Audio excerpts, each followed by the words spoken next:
Have you ever noticed how rejection doesn't just sting emotionally? It actually hurts, like physically hurts. It turns out that's not just a metaphor. When you're excluded, ghosted, or pushed out of a group, your brain reacts the same way it does when you touch a hot stove. It lights up the same pain centers. So yeah, being left out literally, physically hurts. Welcome to another bonus edition of the MTB Podcast, a segment of the weekly episode that I call Afterthoughts. This is my favorite part of these weekly presentations because it gives me a chance to dig a little deeper into something that came up during the main episode. Here's where today's Afterthoughts begins, with something deeply biological, but profoundly moral as well. Because once we understand why belonging is so essential to our survival, we can start to see why the modern epidemic of loneliness, isolation, and division is doing more than making us sad. It's making us sick.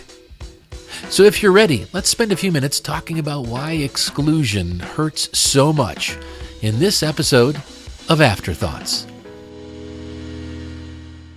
Look, humans are pack animals. Always have been. Long before we built cities or wrote scriptures, our ancestors learned that survival wasn't about being the biggest or strongest. It was about cooperation. Sharing food, caring for the injured, raising children together. Those were the traits that gave us the evolutionary edge that we needed. But here's the twist. Evolution didn't just reward cooperation. It punished isolation. Being cast out of the tribe wasn't symbolic. It was a death sentence. So the brain evolved to treat exclusion as an existential threat. That's why rejection feels like pain. That's why loneliness can make your heart race and your guts knot up. And that's why social disconnection has become one of the greatest health risks in the modern world. The U.S. Surgeon General called loneliness an epidemic, comparing it to smoking 15 cigarettes a day. Think about that. We live in a hyper-connected world, yet people are starving for real connection. Oh, we scroll, we like, we follow, but we don't belong. And that brings us to something that's both fascinating and alarming. Studies show that an increasing number of young men in Gen Z, especially those who feel disconnected, misunderstood, or powerless, a growing number of these young men are being drawn to fundamentalist religious movements. Why? Because those groups offer what those young men are missing: belonging and certainty. They say, you're not lost, you're chosen. You're not alone, you're one of us now. You don't need to think. We've already done the thinking for you. That kind of emotional security feels like oxygen to someone who's been gasping for connection. But there's a catch, and it's a dangerous one. Many of these movements define belonging by exclusion.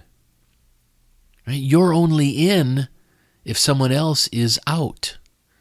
They create unity through opposition. We're the righteous, they're the sinners. We're the patriots, they're the traitors.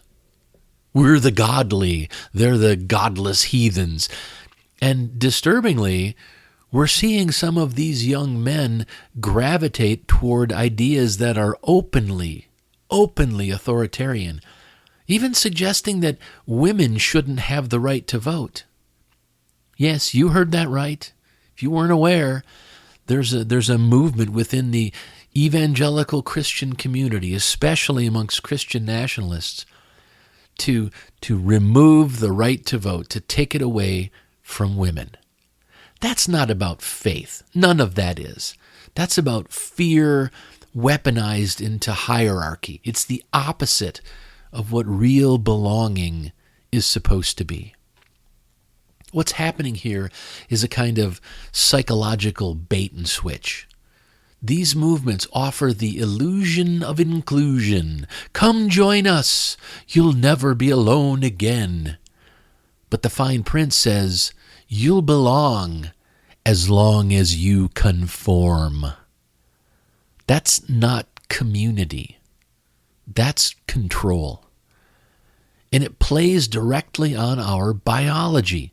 The human brain, desperate to avoid isolation, will sometimes accept any form of belonging, even toxic belonging. That's why cults, extremist groups, and ideological movements can grow so fast. They promise to end your loneliness, but they do it by making you part of a machine that dehumanizes everybody else. It's the evolutionary drive for safety hijacked by manipulation. And ironically, while these movements are built on rejecting others, they also end up isolating their members, cutting them off from the rest of the world, trapping them in fear, and then reinforcing their pain.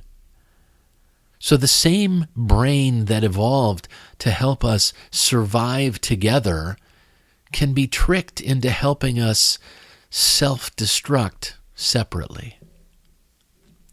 Here's the thing. Authentic belonging doesn't come from sameness. It comes from acceptance. It's not about agreeing on everything. It's about knowing you're safe to be yourself. And that kind of belonging takes work. It requires empathy and curiosity, honesty and cooperation. It's harder, yeah, but it's healthier, so much healthier. It creates communities that grow instead of ones that shrink. Real inclusion doesn't need an enemy. It doesn't require purity tests or identity tests or blind loyalty. It thrives on diversity, the same diversity that made us so adaptable as a species. If we want to reverse this epidemic of loneliness, if we want to stop the spread of toxic, exclusionary ideologies, we need to model a better way to belong. One where people find connection not by turning on each other, but by learning from each other. That starts with small human-scale things. Showing up, listening, staying curious, asking why someone feels the way they do instead of writing them off. Because when people feel seen, they're less likely to seek belonging in places that demand hate as the entry fee. The lesson in all of this isn't just psychological. It's moral. Our need to belong is one of humanity's oldest instincts. It's not weakness. It's our superpower. But like every powerful thing, it can be used for good or for harm. We can let fear and anger turn that instinct into tribalism. Or we can let empathy and curiosity turn that instinct for cooperation into community. We can cling to the false security of us versus them, or we can build something bigger where us finally means all of us. The next time you feel tempted to write someone off, remember this. Exclusion hurts. Not just emotionally, but biologically, physically. And when we practice understanding, when we make space for difference, we're not just being kind. When we do that, we're definitely being human. Because that's how we've always survived. Together. Mother Teresa once said, "Loneliness and the feeling of being unwanted is the most terrible poverty." Now, I don't agree with everything Mother Teresa did or said, and I certainly don't believe she was any sort of a saint. But I'll admit that even she got that one right. Loneliness and the feeling of being unwanted is the most terrible poverty. And maybe, just maybe, if we start practicing connection instead of conquest, we'll find that we've been searching for the same thing all along. To belong and to be better together.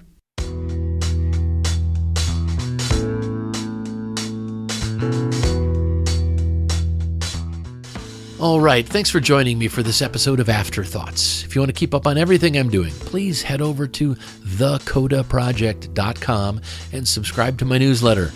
You'll get notifications whenever I publish anything, and I'll also keep you updated on the weekly live streams of Mythologizing the Bible. Also, if you subscribe for free over at thecodaproject.com, you'll start receiving my weekly resource called The Weekly Compass. This is a brief, once-a-week guide on a single core value. Think of it as a mini lesson plan for personal growth. It's perfect for families, students, and adults because I include discussion questions designed for each age group. Each issue centers on a short reflection about a particular value, followed by discussion questions that are tailored for different age groups, from kids to college students to adults. And then a simple take action step, like a small challenge or exercise you can do to put that value into practice.